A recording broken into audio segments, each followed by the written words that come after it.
श्री गणेशाय नमः, श्री सरस्वती नमः, श्री गुरुभ्यो नमः। समर्थगुरु साईनाथ महाराज की जय। భారతంలో విశేషాలు చెప్పుకున్నాం. ఇందులో భాగంగా నిన్నటి వరకు మనం ఆది పర్వాన్ని 29 భాగాలుగా చెప్పుకున్నాం.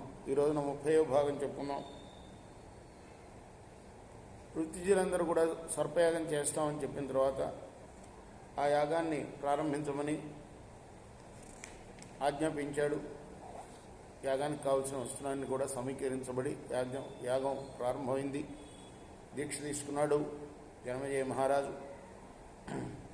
అయితే ఆ యజ్ఞగుండాన్ని ఎవరైతే తయారు చేశారో ఆయన ఈ యజ్ఞానికి విఘ్నం కలుగుతుందని ప్రకటించాడు. లోహితాక్షుడు ఆయన పేరు. వాస్తుశాస్త్ర పారంగతుడు, విద్వాంసుడు కూడాను, సూతపుత్రుడు. అయితే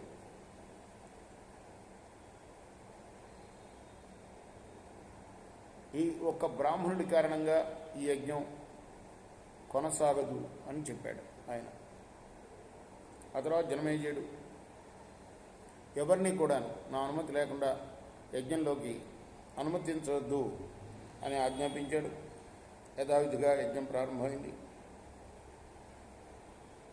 ఋత్విజులందరూ కూడాను నల్లటి వస్త్రాలు ధరించి మంత్రోచ్చారణలతోని అగ్నిని ప్రజ్వలింపజేసి అందులో హోమాన్ని చేస్తున్నారు. సర్పాలన్నీ కూడా చేష్టలుడిగి దీనస్వరంతో ఒకరినొకరు కేకలు పెట్టుకుంటూ హోమగుండంలో పడిపోతున్నారు. అధిక సంఖ్యలో సర్పాలన్నీ కూడా పడిపోతున్నాయి.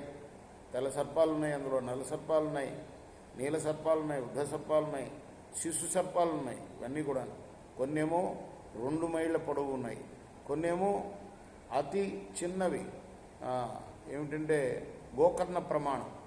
గోకర్ణం అంటే బొటన వేలికి మధ్య వేలికి ఉన్నంత దూరం ఉన్న చిన్న పాములు కూడా ఉన్నాయి. ఈ విధంగా లక్షల కోట్ల సర్పాలు ఆ అగ్నిలో పడి భస్మం అయిపోతున్నాయి. కొన్ని సర్పాలు అయితే గుర్రాల్లాగా ఉన్నాయి, కొన్ని సర్పాలు ఏనుగులాగా ఉన్నాయి. ఈ విధంగా మరి భయంకర విషపూరితమైన సర్పాలు, చూడటానికి భయంకరంగా ఉన్న సర్పాలు, పరిగెనే ఆయుధంలాగా ఉన్న సర్పాలు, ఇలా అనేక సర్పాలు తల్లి కద్రో ఇచ్చిన శాపంతో సర్పయాగంలో ఆహుతి అయిపోయాయి. అప్పుడు ఈ కథ చెప్పిన తర్వాత సూతుల వారు సౌనకుడు అడుగుతున్నాడు, ఈ యజ్ఞంలో జనమేజయుడు ఏ ఏ మహర్షుల్ని ఋత్విజులుగా వరించాడు? ఈ యాగంలో సదస్సులు ఎవరు? ఈ విషయాలను చెప్పమన్నారు. చెప్తున్నాడు, విఖ్యాతుడైన చవన కులంలో పుట్టిన చండభార్గవుడు హోత, వృతబ్రాహ్మణుడైన కౌత్సుడేమో ఉద్గాత, జైమిని శాంగరువులు బ్రహ్మలు, పింగళుడు అధ్వర్యుడు. ఇక సదస్సుల గురించి కూడా చెప్పాడు ఆయన. మొట్టమొదటిగా వేదవ్యాసుడు పెద్దవాడు, అందరికన్నా ఉద్దారకుడు, ప్రమతకుడు, శ్వేతకేతువు, పింగళుడు, అర్షితుడు, దేవలుడు, నారదుడు, పర్వతుడు, ఆత్రేయుడు, కుండుడు, జఠరుడు, కాలఘటుడు, వాక్షుడు, స్వాధ్యాయ జపతత్పరుడు, వృద్ధుడు అయిన శృతశ్రవుడు, కోహిరుడు, దేవశర్మ, మౌద్గల్యుడు, సమసౌరభుడు. ఇంకా పేర్లే కాకుండా వీళ్ళే కాకుండా వేద విద్యా పారంగతులైన ఎంతోమంది ఆ యజ్ఞంలో సదస్సులుగా ఉన్నారు. ఋత్విజులు ఆహుతులిస్తూ మంత్రాలను చదువుతూ ఏ ఏ సర్పాలను అయితే పిలుస్తున్నారో ఆ సర్పాలన్నీ కూడా యజ్ఞగుండంలో పడిపోతున్నాయి. భస్మ అవుతున్న ఆ సర్పాల దేహాల నుండి వస, కొవ్వు కాలువలుగా ప్రవహిస్తున్నాయి. ఆ అగ్నిలో పడుతుంటే ఆ సర్పాలు వాటి నుండి వచ్చే దుర్వాసనతో గాలి అంతా కూడా నిండి ఉన్నది. కొన్ని యజ్ఞగుండంలో పడుతున్నాయి, కొన్ని ఇంకా ఆకాశంలోనే ఉన్నాయి. ఈ విధంగా ఉండగా తక్షకుడు పరిగెత్తుకుంటూ ఇంద్రుడిని శరణవేడాడు, నన్ను కాపాడమని. ఇంద్రుడు చెప్పాడు, నాగరాజా నువ్వు భయపడక్కర్లేదు, నీకోసం ఇదివరకే బ్రహ్మదేవుడిని ప్రసన్నం చేసుకున్నాను నేను, నీ మనసులో చింత వదిలిపెట్టు అన్నాడు. ఆ తర్వాత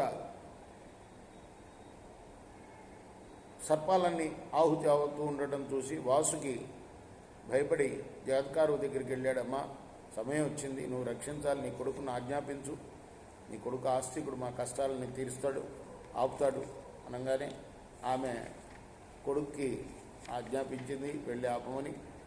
ఆ కొడుకు కూడా జనమేజయుడి యొక్క సభలో ప్రవేశించాడు. ఇంద్రుడు చంద్రుడు అని పొగిడాడు ఆ జనమేజయుడిని. ఎన్నో పొగడతలు, ఒక పొగడత కాదు.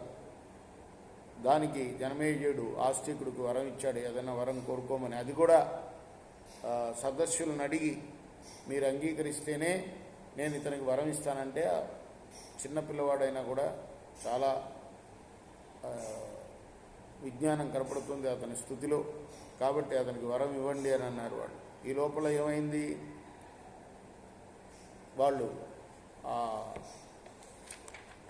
యజ్ఞాన్ని నిర్వహిస్తున్న వాళ్ళు చెప్పారు, తక్షకుడు ఇంకా పడలేదు, మనం ఎవరి కోసం అయితే ఈ యజ్ఞం చేస్తున్నామో అతను ఇంకా వచ్చి యజ్ఞగుండంలో పడలేదు అని అంటే, సరే ఏమైంది ఎందుకు అని అంటే వాళ్ళు చెప్పారు. అంత పవర్ ఉన్న వాళ్ళు ఉండేవాళ్ళు అనమాట యజ్ఞ నిర్వాహకులు.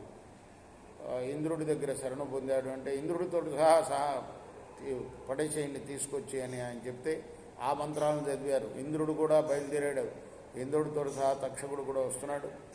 ఆ తర్వాత ఇంద్రుడు మెల్లగా తక్షకుడిని వదిలేశాడు, వెళ్ళిపోయాడు భయపడి. తక్షకుడు దగ్గరికి వచ్చాడు. ఈలోపు ఏం జరిగిందంటే, ఈ వరం ఇవ్వమని బ్రాహ్మణులందరూ చెప్పడంతో వరం ఇచ్చేశాడు. కాబట్టి అతను అడిగాడు, ఇప్పటితోటి ఆపేయాలి, తక్షకుడు పడకుండానే ఈ యాగాన్ని ఆపేయాలి అని అన్నాడు. బ్రాహ్మణ సభ్యులందరూ కూడాను ఈ బ్రాహ్మణోత్తరునికి అతను కోరిన వరం ఇవ్వండి అన్నారు. ఇక్కడ ఆపుదాం, రేపు కొనసాగిద్దాం. కృష్ణార్పణమస్తు, సాయి కృష్ణార్పణమస్తు.